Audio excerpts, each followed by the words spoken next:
Well, I am excited to be here with everybody. What a phenomenal, phenomenal day. How many of you are fired up about what ACN's doing right now? I am telling you, this company is absolutely on fire. It's you in this audience here today that have taken time, that have taken away from other things to do, that have been taken away from other things to do to be here this weekend. And before I get started, I just want to give you guys a little background of myself, my brothers. My brother Mike and I took a look at ACN over 13 years ago, came to an international convention just like this. We sat up in the millionaire row, way up in top. Where's the millionaires up in top? Millionaire row. And we got affected. You know, we weren't successful already. We weren't millionaires already. We weren't even thousandaires. And we needed something to work.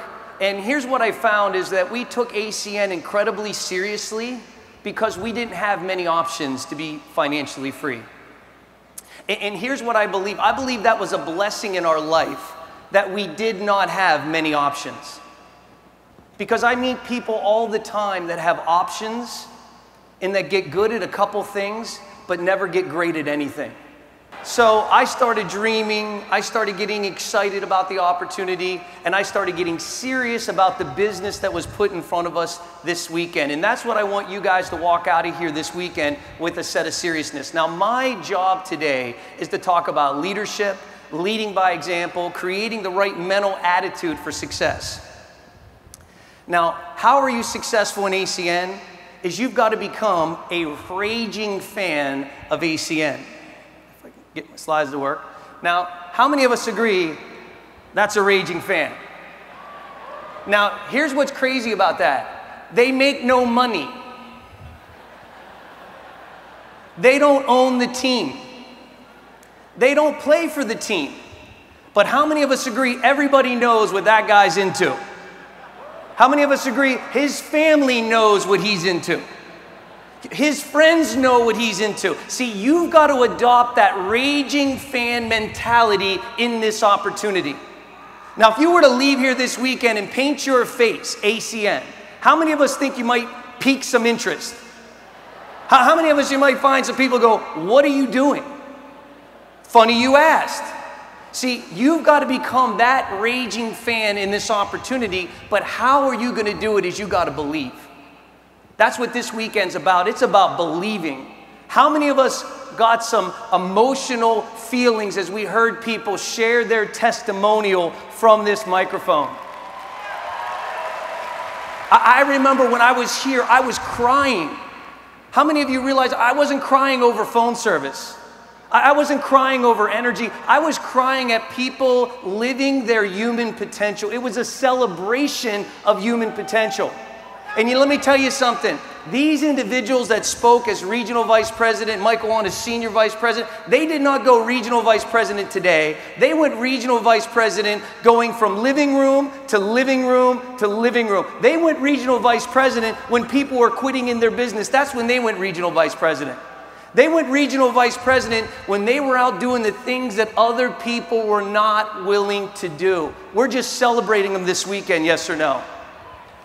And we've got to walk out of this event with the belief necessary to have success. Now, let me talk a little bit about communicating with feelings. How many of us realize this weekend we've talked to more people about ACN than we have this month? How many of you agree every waiter and waitress in San Jose knows about ACN? Every cab driver, every hotel clerk, every busboy. See, we are communicating with feelings this weekend, yes or no? And that's how we have to communicate with feelings. That's what gets people in this business, but you gotta believe.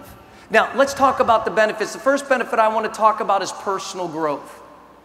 See, here's my belief about personal growth. If you are not growing, everything on this earth grows. Can we agree plants grow? Animals grow. And as human beings, we have to grow. And if we do not grow as human beings, I don't care how much money you have, I don't care how many friends you have, you will be depressed if you do not grow, yes or no? How many of us know people that are depressed that have money, that have friends, but they're not growing? Doesn't ACN create an environment of growth? Do they not give us the natural fertilization necessary to grow as a human being? See, this is what made me fall in love with ACN, is they forced me to grow.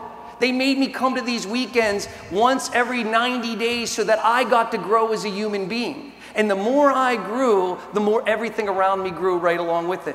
But how many of us love to help?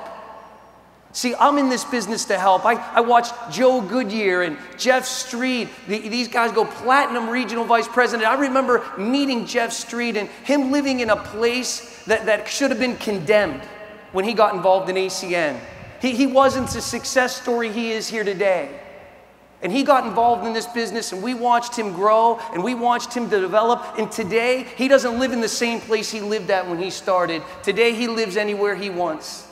And where he lives today, he opens up his back door and he gets to put his feet in the sand in Newport Beach, California, because of this business. And to see people go from where they started to where they are, and to watch people come up to this stage like Aish Ahmed that came to this country for the American opportunity, and today he has one.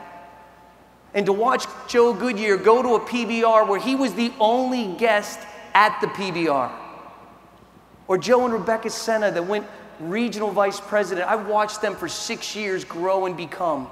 And I shared that with you because that's what you and I have to do. We've got to fall in love with the benefits. We've got to fall in love with the unlimited income potential. How many of us here can fall in love with unlimited income potential?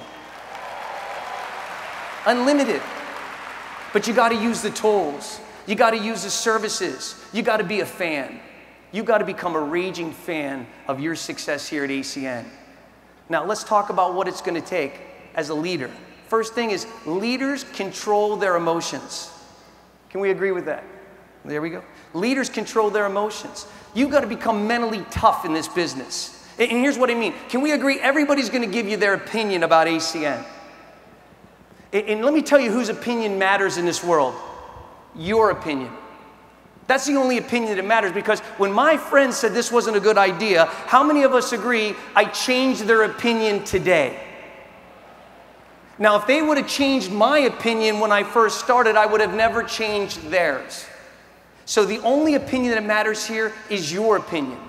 And you've got to become mentally tough with the opportunity we got here today. Second thing is a roller coaster. Understand that why do we go up and down in a roller coaster? We know people are going to say no. How many of us know that people are going to say no? We know that already. So why do we go up and down in a roller coaster if we know that people are going to say no? You see, you got to become mentally tough with the opportunity. And let me tell you, some 2,000 years ago, the master teacher, see, he put his organization together 2,000 years ago. And he spent 3 years training his team. He coached his team. He mentored his team. And before Jesus let his team go into the cities 2 by 2, he took time to talk to them. And he told them something that I carried with me here today. He said, not every door is of your accord. Shake the sand out of your sandal and move on to the next door. Now, I thought about that. What did he mean by shaking the sand out of your sandal? One piece of sand in your sandal, probably not a big deal. But what if you had 2 pieces of sand or 3 pieces of sand? How many of us agree over time it can rub on your foot and eventually break the skin and cause a blister? And pretty soon that blister can be infected and you can lose your leg or potentially die from that little bit of sand. See, that's the negativity.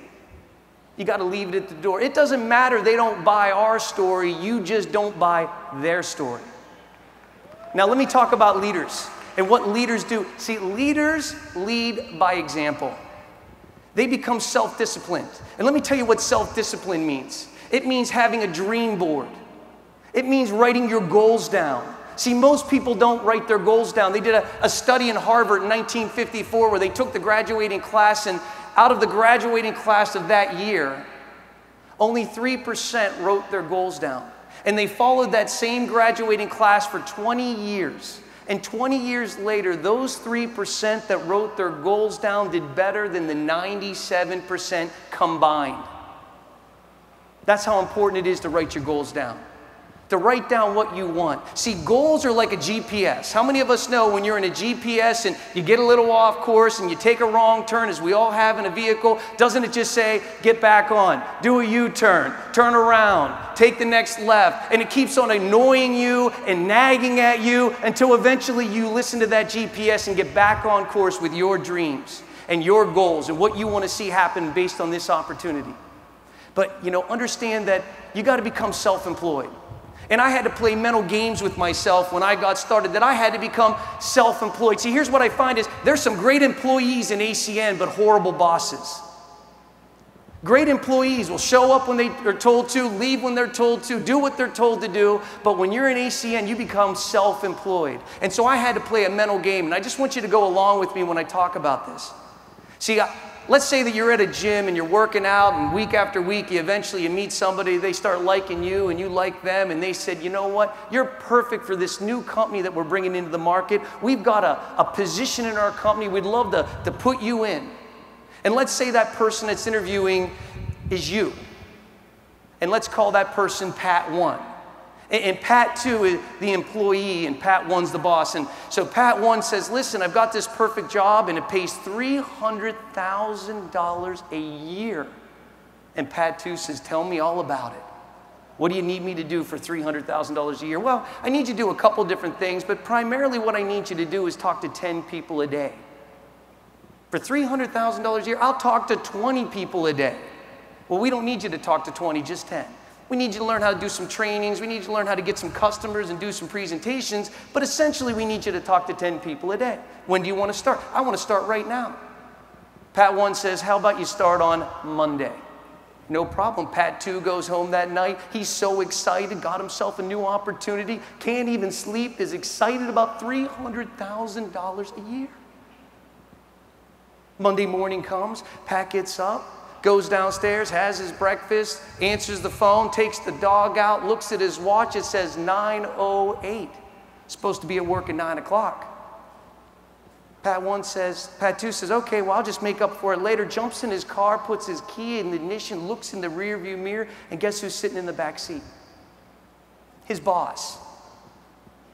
And Pat 1 says, well, listen, I've been real busy this morning, but I thought you and I talked about getting started at 9 o'clock on Monday morning. You say, well, I did, but you don't understand. I had a phone call and I had to take the dog out, and I'm real sorry. He says, well, are we going to start every day at 9:08, or are we going to start at 9 o'clock? No, we're going to start at 9 o'clock. Now, I know some of you are going, well, you're being pretty hard on him. No, let me tell you something. That's where habits are created, good or bad. Habits equal your income, yes or no? And so then a couple weeks go by, and there Pat 1, he's out, Pat 2's out talking to people and doing 10 people a day, and pretty soon third week goes and gets a phone call in the morning. It's his best friend. Hasn't seen his best friend in over 10 years. He said, I'm right around the corner. You said, get on over here, let's get caught up, and you get chit-chatting and talking, and pretty soon lunch comes around and dinner comes and the spouse comes home, and you guys have a phenomenal evening, and that night you're in the bathroom brushing your teeth, and you look in the mirror, and guess who's standing behind you? Your boss. Pat 1, he said, listen, I've been real busy today and haven't been keeping track of you, but last time I checked, you only talked to one person. You go, I did talk to one person, but let me tell you who this person is. This person is better than any 20 people I could have talked to. This person is going to be an SVP. You don't understand who this person is. And Pat 1 says, stop right there. When you were making a lousy $65,000 a year, you went to work every single day. And you got up, didn't matter if your friend came by, didn't matter if your family member was sick, didn't matter if you were under the weather. For $60,000 a year, you went to work every single day. And I give you an opportunity to make $300,000 a year, and you talk to one person, I have to adjust your pay. Now, you might be sitting here going, man, he's pretty hard on him. Let me tell you something. The boss loves him. See, Pat 1 wants Pat 2 to be successful, yes or no? He wants him to live the dreams that he wrote down on those goals. He wants him to be on this stage having success and helping other people. But here's the reality. If he does not do what he's supposed to do, he's never going to be here. See, we've got to become self-employed. We've got to become great bosses, not great employees, yes or no? And that's the kind of things that I had to do to myself every single day to be successful in this business. See, because we've got to be the example for other people, yes or no? We've got to be the example. See, let me tell you, the only way you can influence anybody else on this earth is by the example that you set. And I have Mahatma Gandhi on here, who I believe is an incredible example of what a human being can do.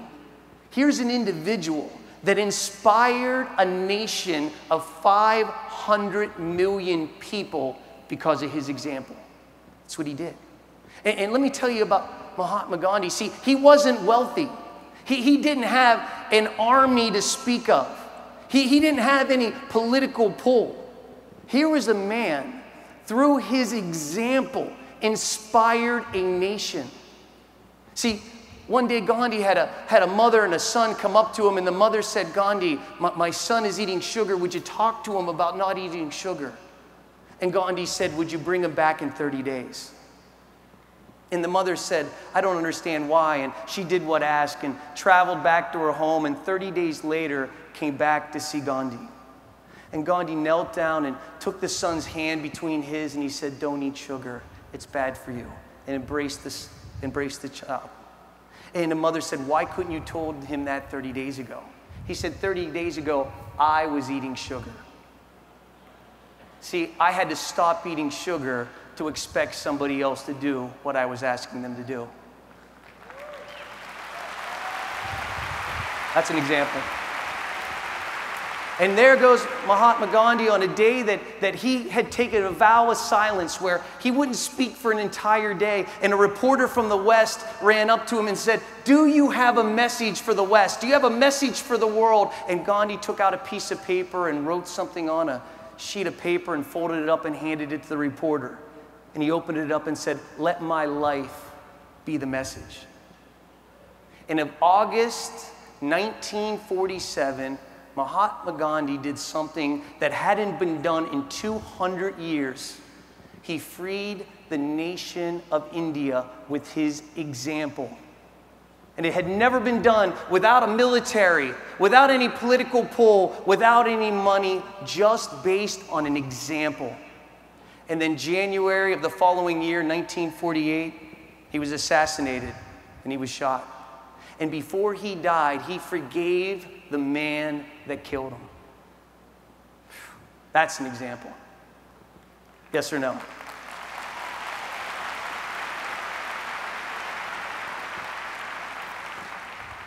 See, ACN is giving us something that I believe is absolutely incredible.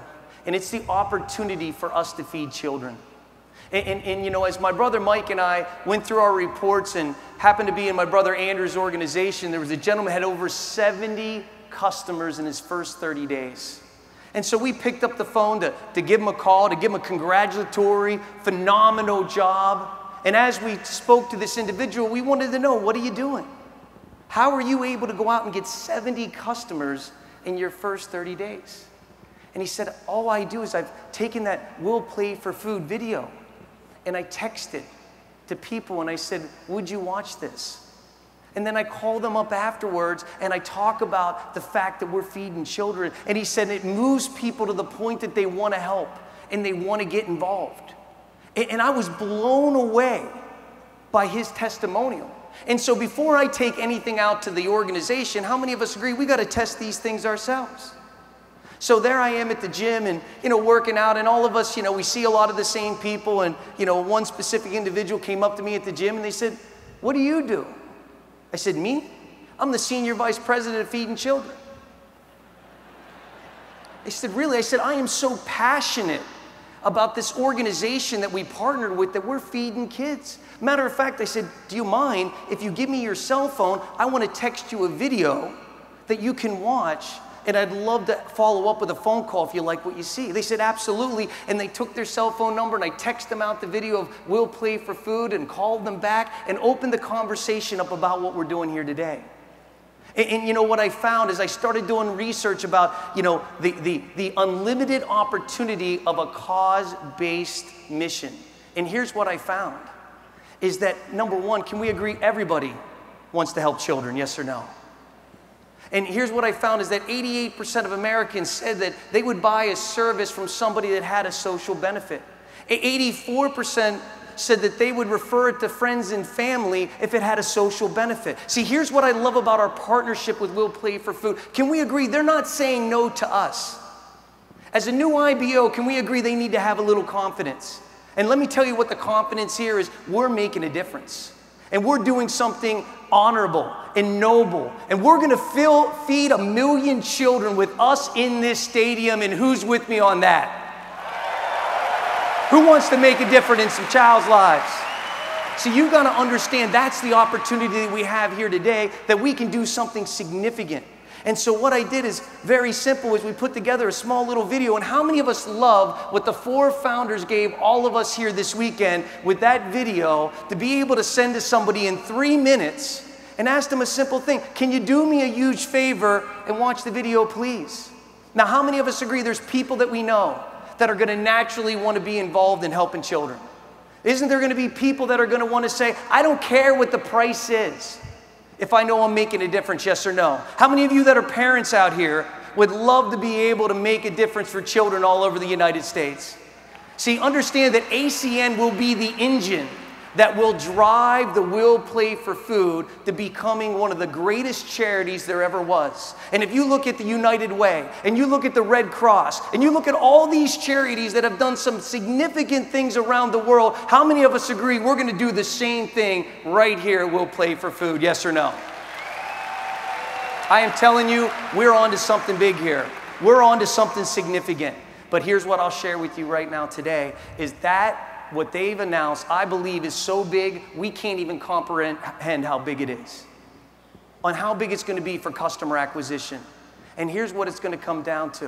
What's going to make us make the phone calls? What's going to make us do the PBRs when we leave here? What's going to make us pick up the phone and call the people we know and put them in the living room and share the ACN opportunity with every single person? It's going to be your reason. See, if you don't have a reason, you're only going to be here for a season. You got to have a why. You've got to have a dream. You've got to have something deep inside of yourself that you will not live another day without it. See, you know what? Our reason was our parents. And I watched my parents struggle into their retirement age, and they didn't have any money. They raised 4 kids and lived on less and give us more. And when it came to their retirement, they didn't have anything left. And when ACN came along, we took a look at this opportunity. We said, we're going to make a difference. And we're going to retire our parents with this opportunity. And 4 years into this business, we were able to retire our parents. We were able to give back to the 2 people we love. And I remember, you know, when we said to our parents, you don't have to work anywhere. They were proud people. They said, no, it's your money. I don't want to spend your money. I said, you can't spend all my money. Because if you spend every dime I have in the month of June, guess what happens in July? They fill my bank account up again. And if we spend it all in July, guess what happens in August? They fill it up again, and they fill it up again, and they fill it up again, and they fill it up again, and they fill it up again, and they fill it up again, and they fill it up again, and they fill it up again. And we were able to do some great things for our parents. We were able to put a Mercedes-Benz in their driveway and put a house together for them on the ocean where they've never had a home of their own, a brand new home, and we were able to do that for our parents. And it was significant because of the opportunity. But let me tell you what made us do it. It was the dream of what that would feel like. It was the reason of what that would feel like. And I want to end this presentation today to talk about a Bible story that I love to talk about. And I feel it is so fitting for the opportunity that you and I have here at ACN. And it's a Bible story of David and Goliath. How many of us heard of David and Goliath? Now let me share something with you about this story. See, David was a no-name shepherd boy. No name. And he went to see the battle between the Philistines and the Israelites, just like a lot of people go to see a war. See, that's what David was. He was a spectator. And he went to go see the battle between the Philistines and the Israelites. And here's what the Philistines said. Instead of us losing thousands of men in a battle like we normally would, we're going to take our best guy, and we want to challenge your best guy. Now, the Philistines, they had a giant. His name was Goliath. And Goliath would come out twice a day, and he would give a speech Is there nobody that wants to fight me? And in the Bible, they said when Goliath came out, all of Israel ran, including David. And they went back to the camp that day, and David was there, and he overheard the soldiers talking about what was the reward for killing the giant. They said, if you kill the giant, you get to ride a horse. You don't have to pay any taxes, and you get to marry the princess. And David was like, what do you get? Well, you get to ride a horse, and you don't have to pay taxes, and you marry the princess. And David said, I heard that she's beautiful and that she bathes in perfume. And you got to remember, these soldiers just ran earlier. And here this boy is asking, what do you get if you kill the giant? And they didn't know who he was. He might have knew karate. See, they didn't know what was going on with this kid. And David's oldest brother came over, and he said, what are you doing messing with these important soldiers? Get back to your scrub flock. Isn't that family? Isn't that family? What are you doing? You're just a housewife. You're just a plumber. You're just a college student. What are you doing messing with this business? Get back to doing what you were doing before. See, but David paid them no mind. That's something all of us need to take away from this weekend. He paid them no mind. And so he started to rehearse his speech for King Saul, see, because David knew that the line was going to be long, that everybody's going to want to marry the princess, everybody's going to want to ride a horse, everybody's going to want to not pay taxes. And he showed up at the king's tent, and there was nobody in line, just him. And the king said, you got the job. And David walked out into that battlefield. Now you got to remember, David walked out on the battlefield and told Goliath, I'm going to cut your head off. That's pretty strong words for a kid that didn't have a knife, yes or no? And we know the story. He took his rock and hit Goliath, and Goliath fell, and David walked over and took the sword out of Goliath's own sheath and cut his head off. Now let me tell you the moral of the story. The moral of the story is David never asked, how fast was Goliath? He never asked what his favorite weapon was. He never asked any questions about the giant. All he asked is, what do you get if you kill the giant? See, that's what we've got to focus on in this opportunity. We've got to focus on, what do you get if you go SVP? What is it like if you go SVP? What do you get to drive when you go SVP? Where do you get to live when you go SVP? Where do you like to vacation when you go SVP? Now let me tell you something. 2 years ago, I walked off this stage and walked back at the end of a national convention, and there was Franco LaFranco in the back of the stage when my brother Mike and I were done speaking. And Franco said, what are you guys doing? We said, we're going to leave here tonight, and we're going to go to Spain. And we're going to spend the next 10 days in Spain. And Franco goes, I would like to go to Spain too. Okay, great. I will buy a ticket and see you there on Monday. And there goes SVP Franco LaFranco to the counter of the airport and bought a ticket to Europe the same day. Now, I didn't even know they sold tickets to Europe the same day. See, but that's the lifestyle that you can have if you go SVP. You can do anything you want to do, anywhere you want to do it, with anybody you want to do it. But let me tell you what it's going to take. It's going to take living room after living room after living room after living room. That's what it's going to take. Now, how many of you want to go SVP? I don't believe you. How many of you want to go SVP? I do not believe you. How many of you want to go SVP? I will see you at Cleveland. Love you guys. Take care, all of you.